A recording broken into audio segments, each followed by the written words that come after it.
അങ്ങനെയാണോ ഉദ്ദേശിക്കുന്നത്? ഇല്ല, മാസ് ആക്ഷൻ അല്ല. ഗൗതമൻ്റെ ഇൻവെസ്റ്റിഗേഷൻ സൈലൻ്റായി തുടങ്ങിയിട്ടുണ്ട്, ഇൻ്റർവെല്ലായിട്ടുള്ളൂ.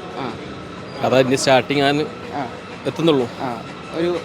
ഒരു സസ്പെൻസ് രീതിയിൽ വന്നത് എത്തിയിരിക്കുന്നത്. ഓക്കെ, ആ ഒരു പഴയ പുള്ളിക്കാൻ്റെ ഒരു ക്ലാസിക് ഫ്രെയിംസ് ഒക്കെ ഇല്ലേ ഗൗതമൻ ഉണ്ട്. ആ ഗൗതമൻ്റെ പഴയ മറ്റേ ചിമ്പുനെയൊക്കെ പടം ഉണ്ടല്ലേ, ആ ഒരു സ്റ്റൈൽ തന്നെയാണ് വന്നിരിക്കുന്നത്. അതായത് നമ്മൾ കണ്ടോണ്ടിരിക്കുന്നു.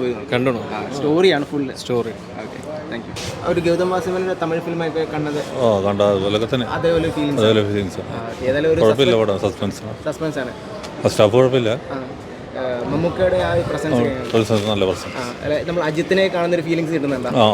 അല്ലേ, ആ ഒരു ഷട്ടിൽ, ഒരു മജന്ത ഷട്ടിലൊക്കെ. സോങ്സ് ഒക്കെ കുഴപ്പമില്ല, നല്ല സോങ്. 2 സോങ്സ് ആണ് നന്നായിട്ടുണ്ട്. First half song.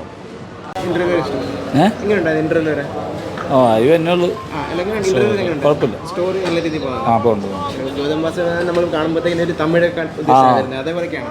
കുഴപ്പമില്ല, ഇതായിട്ട് പോകുന്നുണ്ട്. പുള്ളിയുടെ പടം നമ്മൾ കണ്ടിട്ട് ഒരു മാസ് ആക്ഷൻ ഒക്കെ അല്ലേ, ആക്ഷൻ ഒന്നും ആയിട്ടില്ല, ഇതൊരു ജസ്റ്റ് കോമഡി ആയിട്ട് പോകുന്നത്. സ്റ്റോറി നല്ല രീതിയിൽ പോകുന്നുണ്ട്. ഇന്റർവ്യൂ